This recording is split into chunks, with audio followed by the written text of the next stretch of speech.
И всем привет, с вами Ростиксон, и сегодня будет особенное видео, где я расскажу, как я зарабатываю сейчас, как я заработал в прошлом довольно неплохие суммы, и как вы, новички, если даже у вас маленький баланс, сможете заработать, или даже если вы не новички, вы, я думаю, найдете что-то полезное в этом видео. А именно, я расскажу немного о себе и мой путь в криптовалюте, как я заработал, и как я зарабатываю сейчас, а именно немного о инвестициях в крипту, про обуз конкурсов, зачем мне YouTube канал и как я на нем зарабатываю, но немножко о рекламодателях, где я ищу инфу, которая мне помогает зарабатывать на криптовалюте, про фиксацию прибыли, про набитые шишки, но, в общем-то, будет очень много интересного. Так, немного обо мне. Ну, я заработал на криптовалюте неплохие деньги. В 2020 заходил, покупал эфириум, но самую большую свою прибыль извлек из инвестиций в токен Binance Coin. Но об этом я расскажу позже. Сейчас я расскажу, чем я занимаюсь сейчас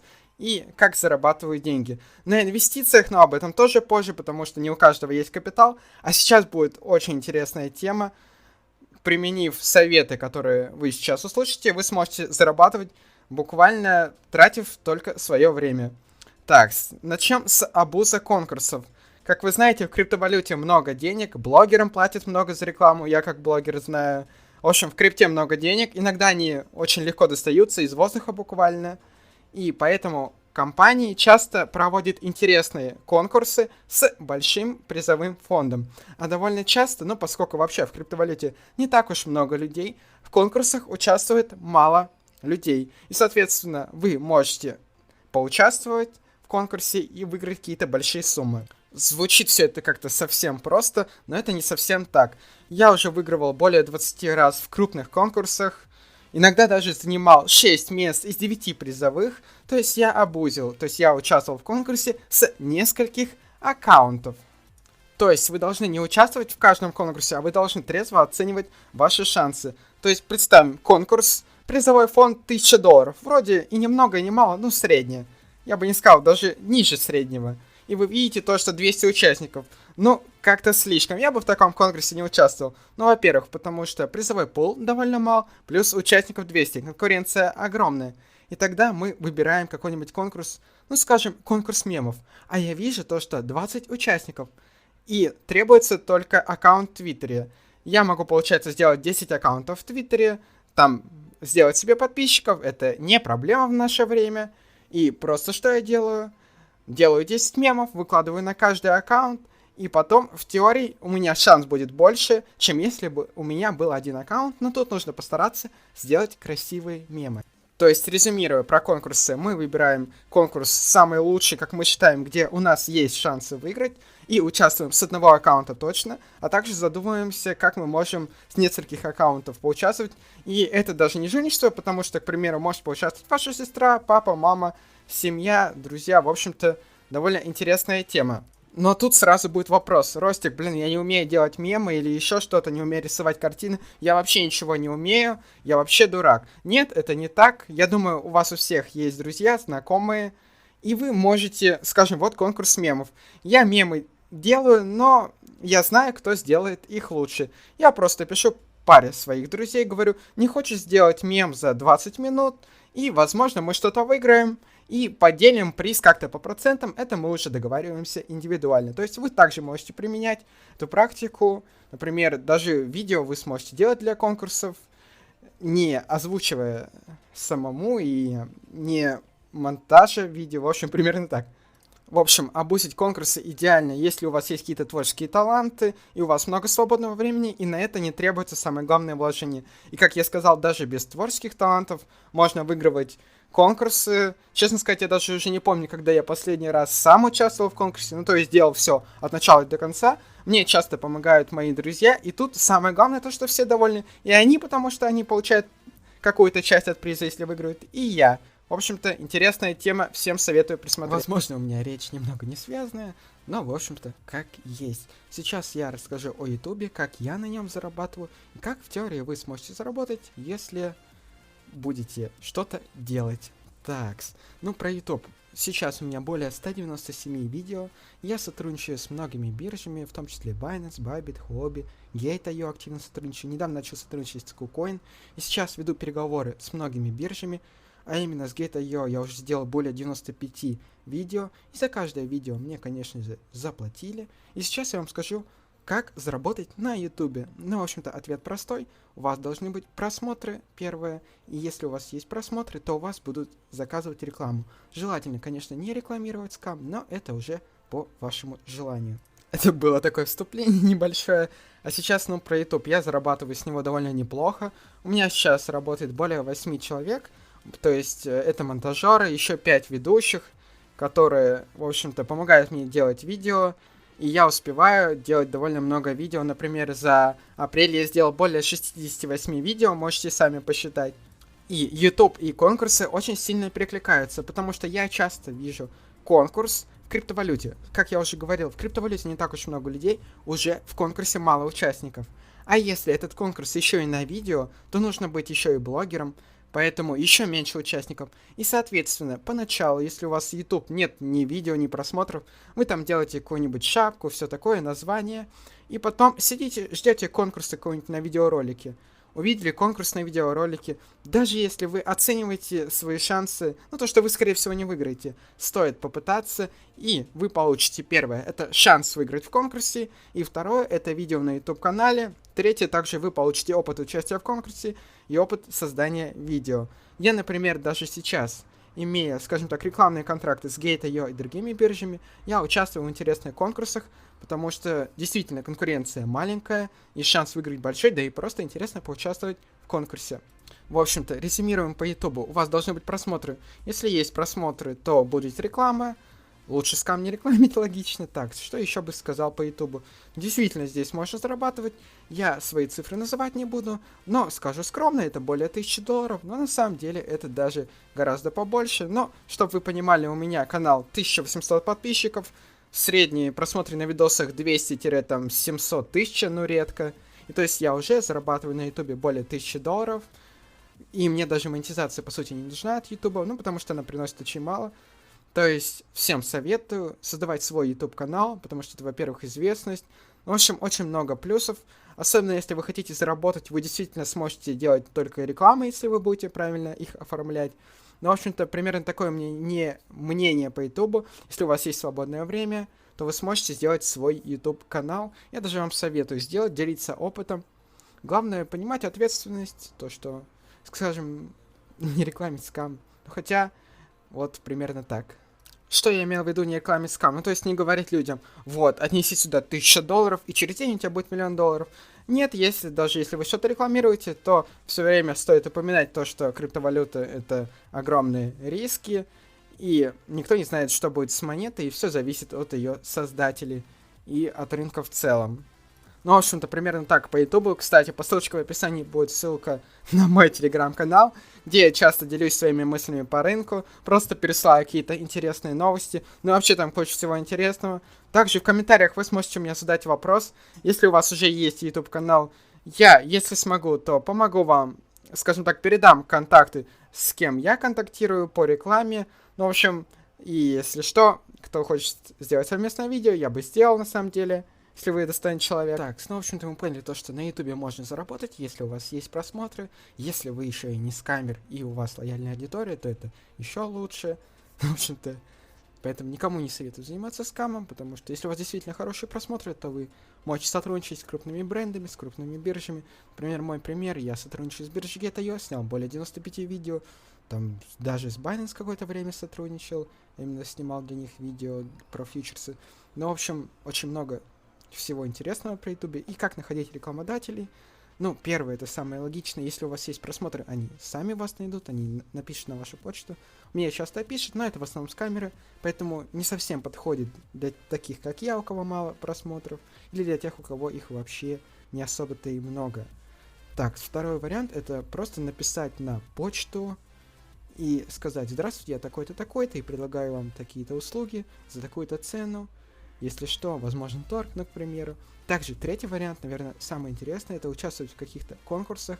И, как правило, проекты делают конкурсы не только для того, чтобы люди узнали о проекте, там, все такое, но еще и для того, чтобы найти блогера, с которым потом можно будет сотрудничать на долгосрочной основе. То есть Вот видите, как конкурсы — это и видео, и долгосрочное сотрудничество, еще и награды в каких-то конкурсах неплохие.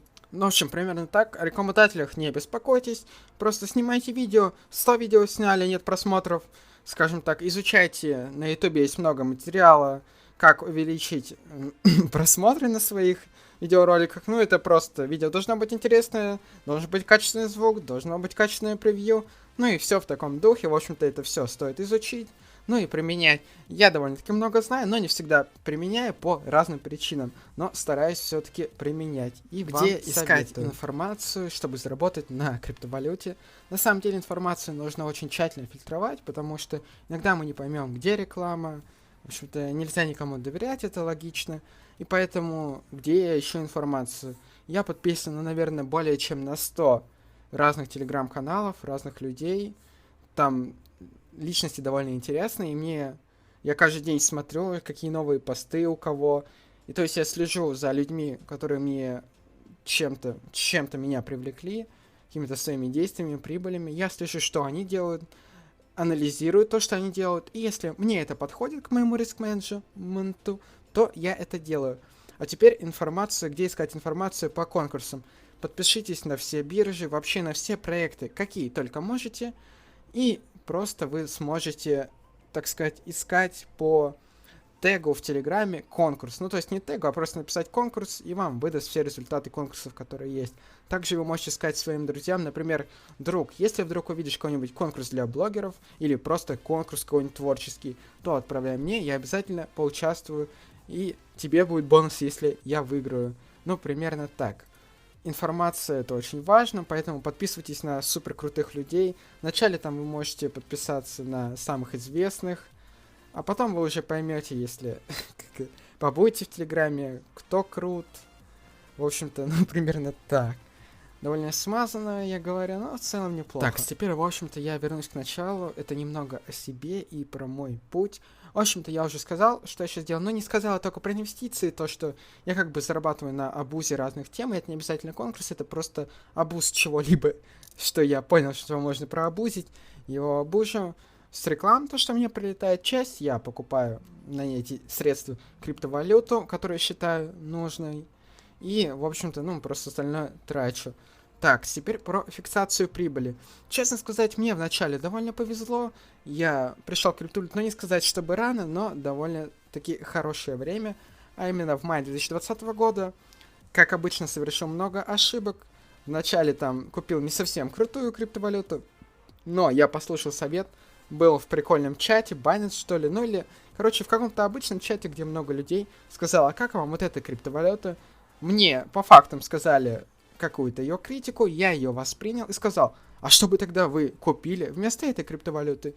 И мне последовал логичный ответ, это эфириум, биткоин. И я так и сделал, купил эфириум. Потом я начал играть в провидца, я ведь только пришел на рынок, а я уже как бы думаю в голове то, что я уже могу предсказать курс. Но это было не совсем так, я зря продал эфириум. Я его там покупал по 200 баксов, продал около 400. Я вижу то, что он довольно-таки сильно вырос. Потом я перешел торговать на бирже Binance, довольно неплохая биржа. Раньше была, сейчас не знаю, нечестно не торгую. Но, так вот, я пришел на биржу Binance, вижу токен BNB, поузнавал в чатах, посмотрел видосики на ютубе, просто о нем почитал и купил практически там более чем на 80% своего капитала токены Binance Coin. Тогда это было $35, $40, ну я примерно там частично по разным ценам покупал. И, в общем-то, BNB, как вы знаете, вырос, я его зафиксировал, и многие скажут, ну, тебе повезло, челик. Я согласен, что мне частично повезло, но это не совсем так. Во-первых, я выбрал монету, в которую я буду инвестировать, прочитал про нее, она мне понравилась.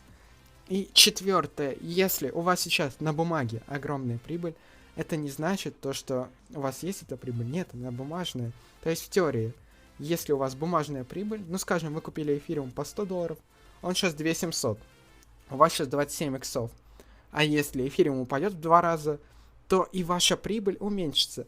Поэтому я всем советую, у кого много бумажной, не зафиксированной прибыли, фиксировать прибыль. И я как раз таки зафиксировал прибыль и вложился в более стабильные, ну даже это, скажу так, это была Можете написать, что в комментариях подписчики знают, что это, или угадать, что это. Не буду говорить, но это не криптовалюта, это что-то стабильное, но это и не валюта. Такс. Ну, в общем, фиксация прибыли очень важна. У меня много раз было такое, то что вот я получил 30 или 40% прибыли, я такой думаю, не, ну как-то слишком мало. И тут она потом падает, и вообще все идет не по плану. Поэтому всегда вы должны быть готовы к тому, что что-то пойдет не по плану. У вас всегда должно быть, ну, у меня, по крайней мере, так, 50% стейблов лежат для разных темок, и если вдруг что упадет, ну, в общем-то, не жадничайте, не покупайте на всю котлету. Ну, это логично, но на самом деле не все этому следуют. И даже я иногда часто ловлю себя на каких-то простейших ошибок. И самое главное, вы должны понимать, что вы совершили какую-то простейшую ошибку, но она может просто обнулить ваш баланс, если вы что-то сделаете не так. Поэтому всегда 7 раз отмерь, 1 раз отрежь. И не забывайте фиксировать прибыль, потому что действительно я входил в те времена, когда биткоин стоил 9 тысяч долларов, сейчас он стоит 37 тысяч долларов, а альты вообще сильно выросли.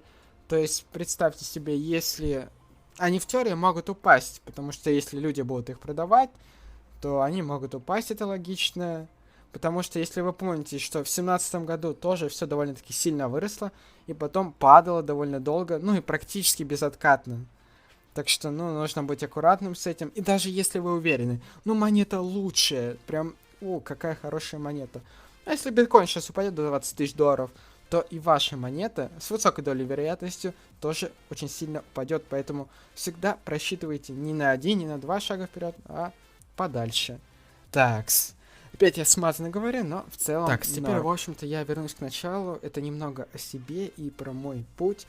В общем-то, я уже сказал, что я сейчас делаю, но не сказал я только про инвестиции, то, что я как бы зарабатываю на абузе разных тем, и это не обязательно конкурс, это просто абуз чего-либо, что я понял, что его можно проабузить, его абужу с реклам, то, что мне прилетает часть, я покупаю на эти средства криптовалюту, которую я считаю нужной, и, в общем-то, ну, просто остальное трачу. Так, теперь про фиксацию прибыли. Честно сказать, мне вначале довольно повезло. Я пришел к крипту, но не сказать, чтобы рано, но довольно-таки хорошее время. А именно в мае 2020 года, как обычно, совершил много ошибок. Вначале там купил не совсем крутую криптовалюту, но я послушал совет, был в прикольном чате, Binance что ли, ну или, короче, в каком-то обычном чате, где много людей, сказал, а как вам вот эта криптовалюта? Мне по фактам сказали какую-то ее критику, я ее воспринял и сказал, а что бы тогда вы купили вместо этой криптовалюты? И мне последовал логичный ответ, это эфириум, биткоин. И я так и сделал, купил эфириум. Потом я начал играть в провидце, я ведь только пришел на рынок, а я уже как бы думаю в голове то, что я уже могу предсказать курс. Но это было не совсем так, я зря продал эфириум. Я его там покупал по 200 баксов, продал около 400. Я вижу то, что он довольно-таки сильно вырос. Потом я перешел торговать на бирже Binance, довольно неплохая биржа. Раньше была, сейчас не знаю, нечестно не торгую. Но, так вот, я пришел на биржу Binance, вижу токен BNB, поузнавал в чатах, посмотрел видосики на ютубе, просто о нем почитал и купил практически там более чем на 80% своего капитала токены Binance Coin. Тогда это было 35 долларов, 40 долларов, ну я примерно там частично по разным ценам покупал. И, в общем-то, BNB, как вы знаете, вырос, я его зафиксировал, и многие скажут, ну, тебе повезло, челик. Я согласен, что мне частично повезло, но это не совсем так.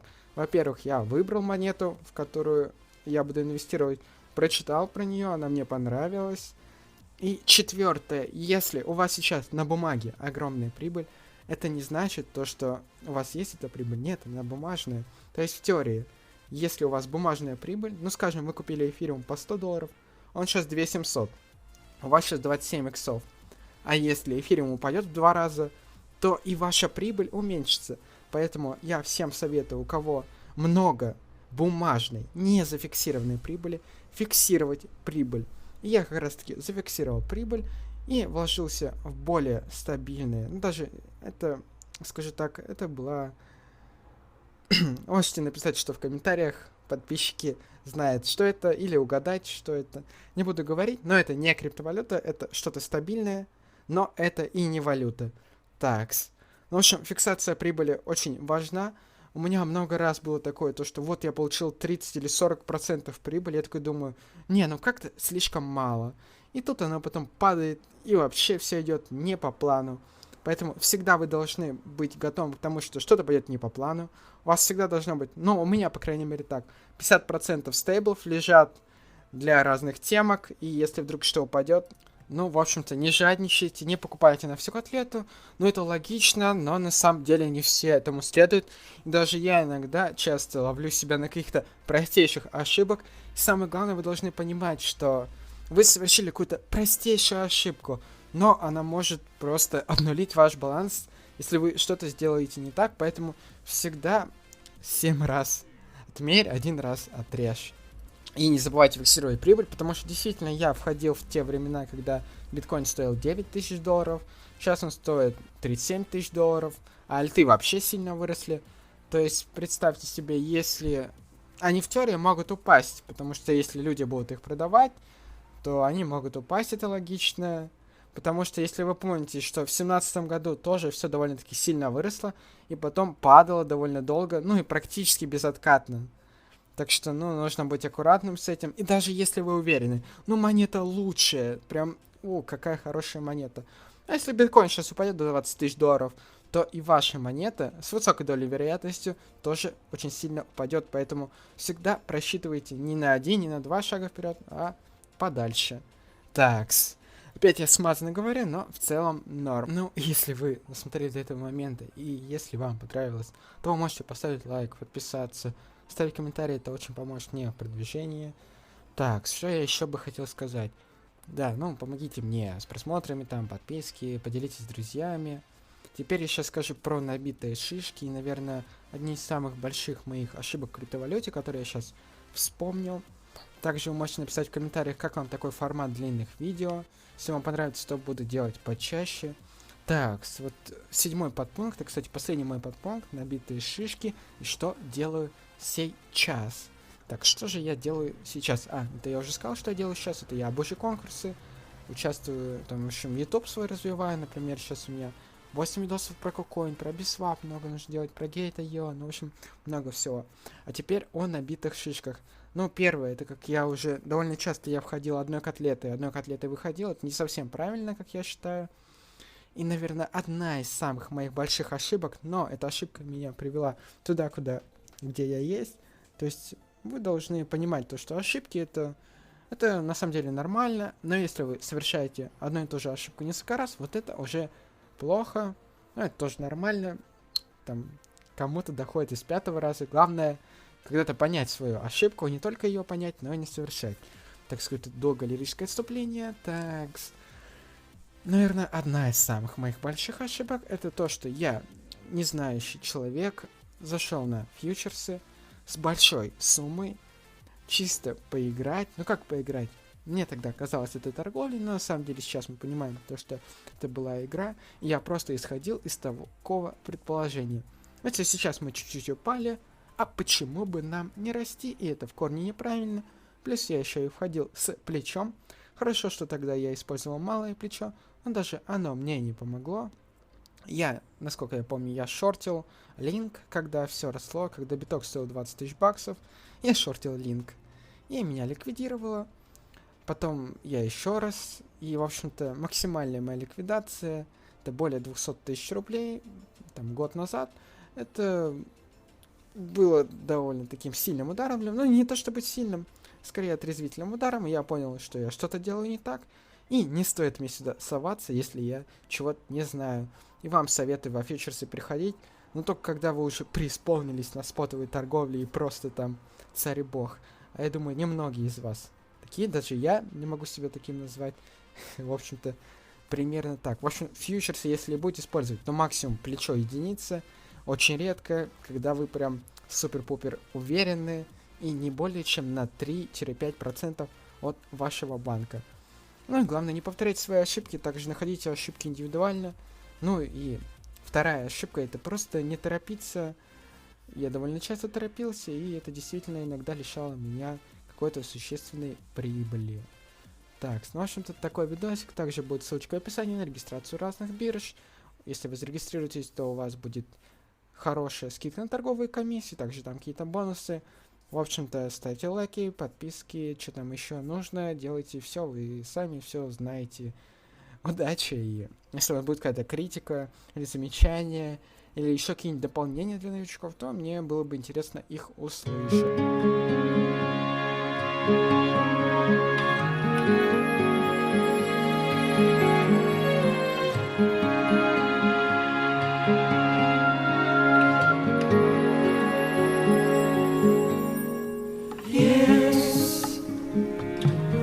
今この世界でわかること見つめて Yes あなたの瞳の優しさを信じて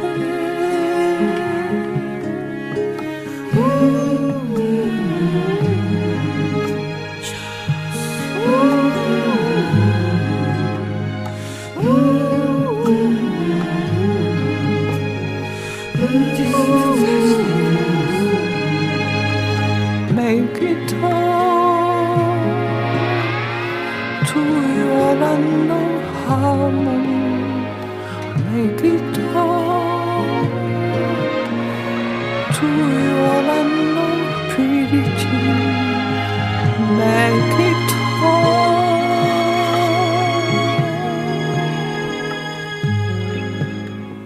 Yes.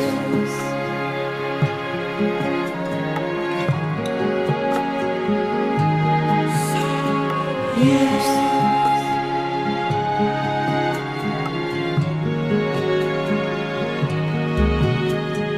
Yes.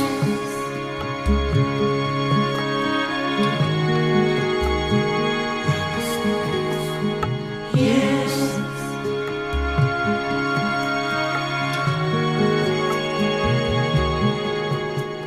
Yes. 今この愛でわかること見つめて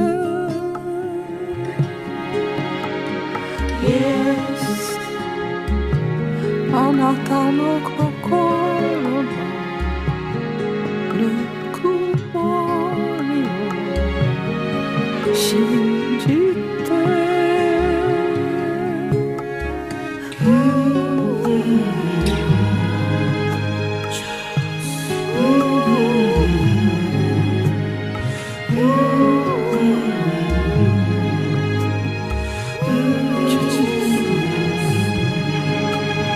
Make it all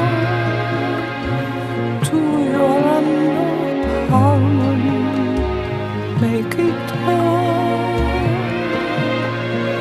to your land of purity. Make it all.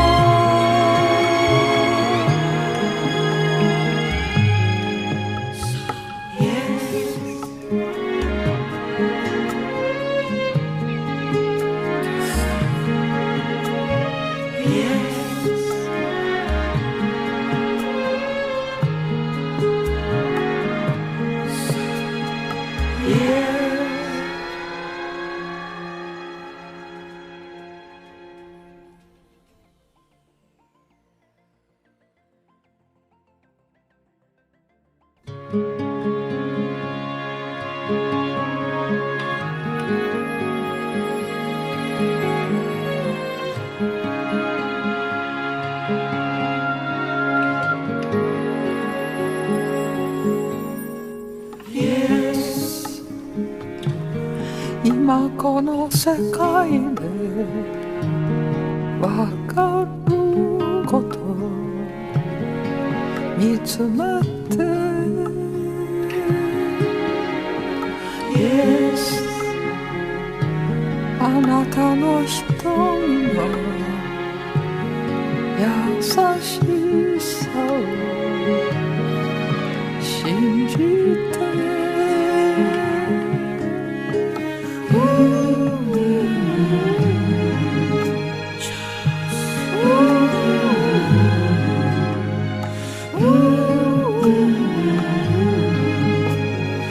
Make it all to your unknown harmony. Make it all.